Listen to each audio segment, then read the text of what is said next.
Desde que la humanidad es humanidad, una de sus características es que los seres humanos trabajamos para poder vivir.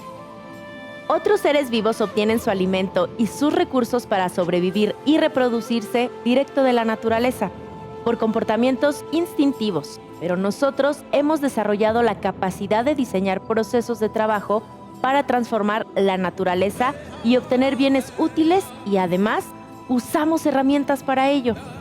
También trabajamos para crear arte, filosofía y conocimiento científico. Es decir, para vivir, el ser humano trabaja y produce.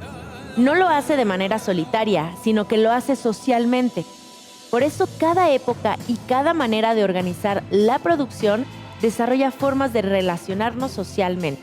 Moldea la manera en que interactuamos para crear los medios necesarios para vivir.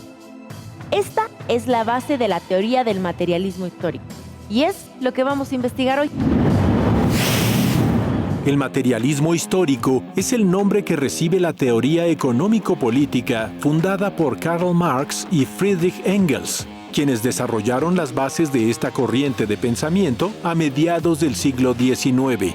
A diferencia de otras escuelas de economía o de sociología, que hasta ese momento habían estudiado los fenómenos de sus disciplinas de manera aislada y como cosas inmutables, el materialismo histórico propuso que para comprender la historia de las sociedades humanas había que analizar las relaciones sociales, económicas y culturales como un conjunto inseparable de fenómenos que se interrelacionan siempre partiendo de lo más elemental: la producción de los medios necesarios para la vida humana.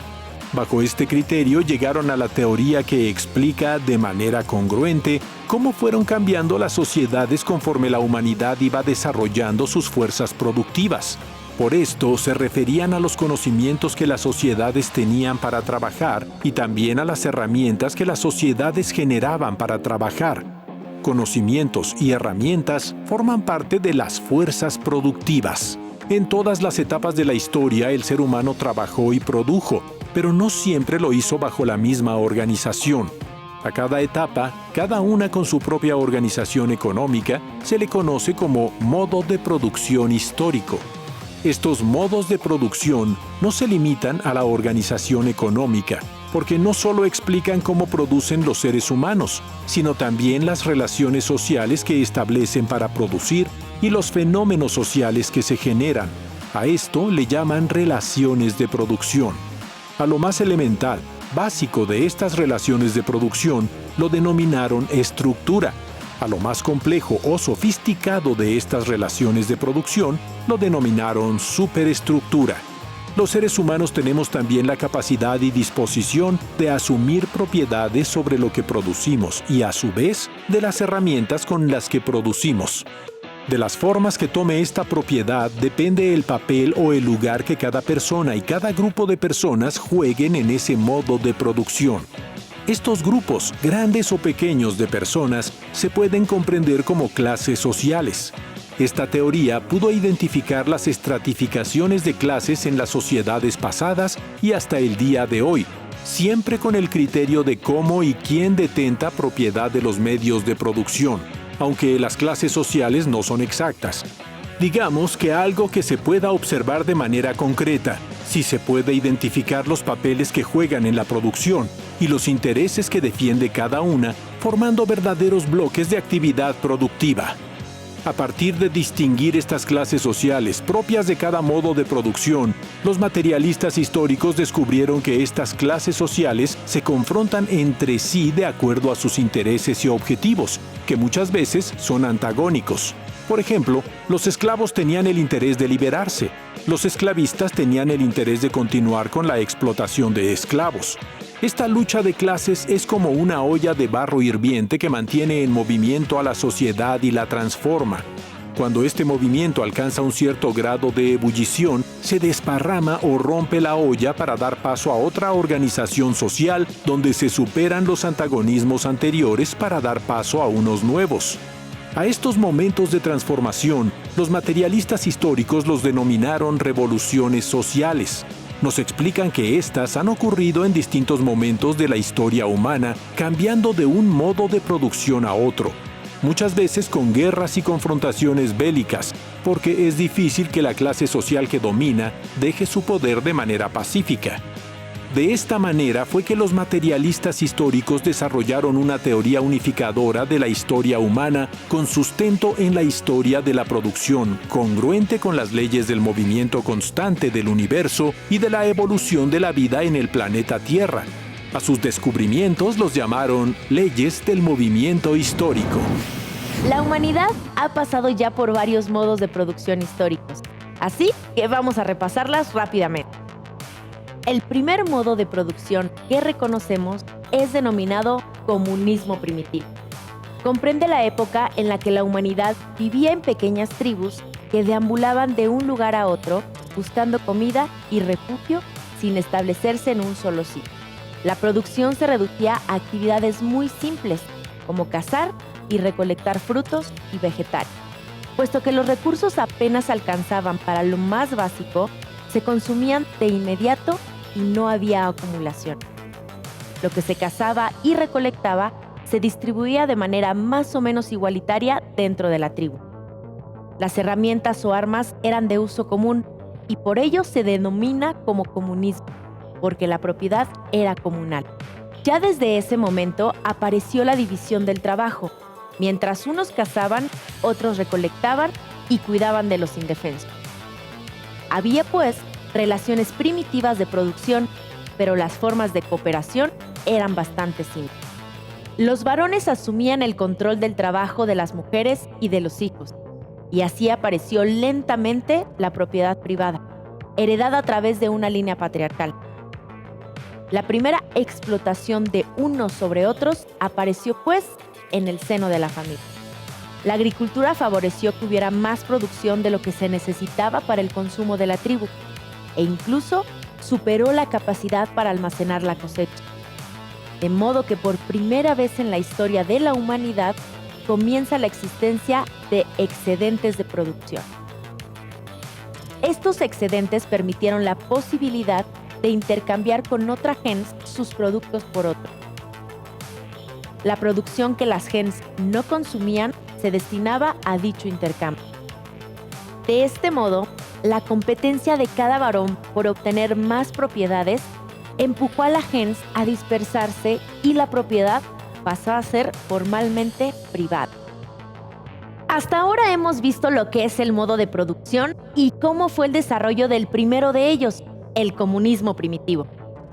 Pues a partir de que inicia esta diferenciación por la acumulación progresiva, cuando unos cuantos se adjudicaron la propiedad de la tierra, de los excedentes de producción e incluso del trabajo de hombres, mujeres, niños y niñas, comienza el segundo modo de producción en la historia de la humanidad, el esclavismo. Se le llama así porque la relación de producción que ejercían los poderosos sobre los gobernados implicaba esclavistas y esclavos. Los esclavistas eran los dueños de todo. Los esclavos no poseían nada, ni su vida. Solamente trabajaban sin obtener nada más a cambio de lo que el esclavista les daba para sobrevivir. El principio fundamental del esclavismo era hacerse de más esclavos, pues en este periodo la única forma de producir más era obteniendo mayor cantidad de mano de obra con costos bajos. Este modo de producción sustentó las primeras grandes civilizaciones de la historia, como Sumeria o Egipto. Los emperadores emprendían expansiones bélicas y subyugaban a pueblos aún libres para convertirlos en esclavos. Otras civilizaciones que existieron bajo el modo de producción esclavista fueron las polis de Grecia antigua y el Imperio Romano. A pesar de que era lento, tortuoso, violento y no muy eficiente, el modo de producción esclavista duró más de 5.000 años. La expansión para obtener más esclavos se detuvo. Era difícil administrar provincias lejanas y mantenerlas subyugadas con más guerras, y por eso los pueblos que vivían bajo la esclavitud pudieron llevar a cabo guerras en sus territorios y expulsar a los imperios. Así fue como esas civilizaciones fueron debilitándose hasta terminar con el desmantelamiento del Imperio Romano de Occidente. Cuando los europeos llegaron a América, encontraron que las civilizaciones aquí vivían bajo un tipo de modo esclavista de producción. Imperios como el Mexica y el Inca mantenían a otros pueblos subyugados y produciendo para ellos. A través de los tributos mantenían grandes ejércitos y los propios gobiernos. Cuando los grandes imperios de la antigüedad cayeron en Europa y el Mediterráneo, las propiedades de los grandes esclavistas tuvieron que dividirse y quedaron en manos de diferentes señores menos poderosos. La propiedad de los medios de producción se esparció y en la necesidad de obtener trabajadores más eficientes, esa propiedad hizo un cambio esencial en la historia. Los campesinos podían tener en alquiler un pedazo de tierra a cambio de lealtad y de trabajar las tierras del nuevo señor o propietario. Las fuerzas productivas, es decir, la mano de obra, tenían por lo menos alguna motivación con su pequeño terruño para producir su propio alimento y tener algunas piezas de ganado. Los valores cristianos fueron otro eje de este cambio de paradigma. La nueva forma de control de la tierra generó nuevas relaciones de producción conocidas como la servidumbre y el vasallaje.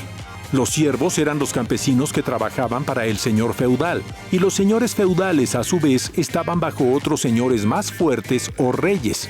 Eran sus vasallos. Como este modo de producción se basaba en la propiedad de los señores feudales sobre la tierra, se le conoce como feudalismo. Al inicio del feudalismo se seguía trabajando rudimentariamente y la producción no generaba grandes excedentes, hasta que diversas innovaciones tecnológicas en la agricultura ayudaron a aumentar esa producción. Se construyeron molinos, se descubrieron nuevas aleaciones metálicas para las herramientas y los carruajes, y se descubrió la eficiencia de rotar los sembradíos. Con esto, las necesidades de cada feudo estaban cubiertas y por fin se podía comerciar con los excedentes. Esto abrió paso a una nueva clase social que se dedicaba a comerciar la producción excedente entre los feudos y llegaron a establecer relaciones comerciales entre Europa y Oriente. Esta nueva clase social eran los mercaderes.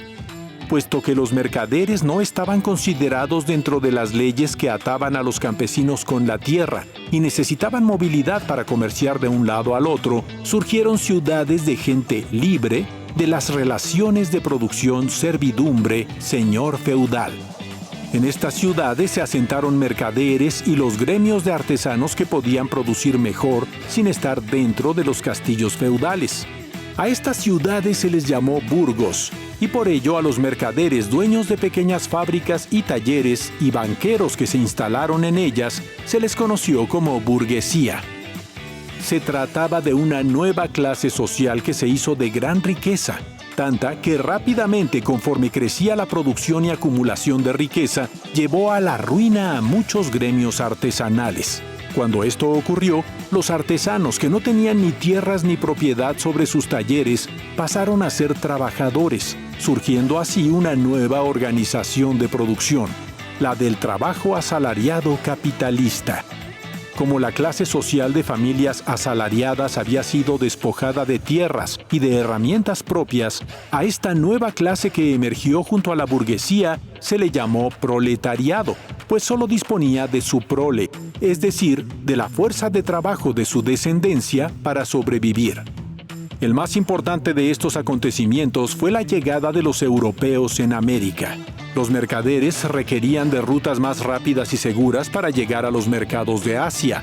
Esto llevó a una competencia entre los reinos para controlar estas rutas y financiaron viajes de exploración que culminaron con el Encuentro de América. Cuando esto ocurrió, los reinos se convirtieron en imperios coloniales y comenzaron la extracción de materias primas y sobre todo metales preciosos, además de fuerza de trabajo de las nuevas colonias. Todo esto se llevaba a cabo en asociación entre empresas burguesas y reinos. Los reyes otorgaban permisos a los mercaderes más poderosos para hacer los viajes, y estos viajes eran financiados y asegurados por los banqueros burgueses. Todo esto dejó fuera a los señores feudales de la economía. Ese modo de producción se fue haciendo obsoleto ante la nueva organización económica. La nueva economía burguesa llegó a un punto donde las restricciones del feudalismo le eran estorbosas. Los reyes les impedían comerciar a su antojo y la propiedad privada se seguía supeditando a leyes feudales. Así que con el enorme poder económico que habían acumulado, la burguesía hizo guerras de revolución contra reyes y nobles. Entre los siglos XVI y XIX, en toda Europa y como efecto dominó, también en América. En los reinos y colonias ocurrieron guerras civiles, revoluciones y guerras de independencia que cambiaron el viejo modo de producción feudal. Hasta ahora hemos revisado 3 modos de producción históricos: el comunismo primitivo, el esclavismo y el feudalismo. Lo que podemos ver es que el inicio de un nuevo modo de producción se gesta dentro del modo de producción anterior, y así ocurrió también para llegar al más reciente de estos, el capitalismo. La nueva clase social, conocida como burguesía, era parte de la sociedad feudal, pero al principio no tenía el poder para instaurar la nueva forma de vida y de producción que iba descubriendo e instaurando hasta que pudo hacerlo. El capitalismo aparece entonces cuando esta clase social hace pasar su modo de producción y el sistema de propiedad a toda la sociedad. Para nosotros que vivimos dentro del capitalismo, nos puede parecer que es natural, que así como funcionaba el mundo debe haber funcionado siempre, pero ya hemos visto que no es así. Para llegar al modo de producción capitalista, transitamos por otras formas de organización y estas fueron resultado de las anteriores. Sería imposible pensar en el capitalismo en el siglo X a.C. o durante la Edad Media. Surgió nada más y nada menos cuando las condiciones materiales e ideológicas lo permitieron. Es decir, cuando las condiciones de producción generaron suficientes excedentes para ser comercializados, los comerciantes se convirtieron en la clase más poderosa. Para ello necesitaban trabajadores denominados libres, como en los burgos, para que les vendieran su fuerza de trabajo que se comercia como cualquier otra mercancía en el mercado capitalista. A través de este trabajo, los capitalistas reproducen su inversión y siguen comerciando. A diferencia de otros modos de producción, donde producir el sustento propio era el objetivo principal, en el capitalismo, el objetivo es producir para vender y obtener más capital de manera privada. El capitalismo, como modo de producción, ha pasado por varias fases de desarrollo. Como hemos visto, la primera de ellas se dio en la transición del feudalismo, cuando los primeros capitalistas comenzaron a comerciar con apoyo de las monarquías y de las expediciones coloniales. A esta primera fase se le conoció como capitalismo mercantil, pues básicamente eran comerciantes de materias primas, armas y fuerza de trabajo que movían entre continentes. Las mercancías se seguían produciendo a mano con herramientas simples. Esta época duró alrededor de 3 siglos, aunque en algunos sitios se extendió casi por 100 años más. El capitalismo mercantil permitió una enorme acumulación de riqueza y con ello los capitalistas pudieron financiar la invención de máquinas para producir de manera más eficiente. Además, mediante el colonialismo, las grandes potencias europeas tuvieron acceso a materias primas y nuevos mercados para productos fabricados en Inglaterra, Francia y Holanda. Las primeras industrias en usar máquinas no eran casualmente las mismas que usaban el trabajo de esclavos, pero su conexión era directa. Así surgieron las máquinas para hilar algodón que cosechaban manos esclavizadas o para obtener minerales más profundos dentro de las minas. Cuando las máquinas se generalizaron en la producción, a este periodo se le llamó Revolución Industrial y el proceso de trabajo cambió para siempre. Se hizo factible producir en serie y de manera rápida grandes cantidades del mismo producto o mercancía, al mismo tiempo que la distribución de las mismas se agilizó y logró llegar a prácticamente todo el planeta a través de trenes, automóviles de gasolina y buques más rápidos y funcionales. Esta segunda fase se llamó capitalismo industrial.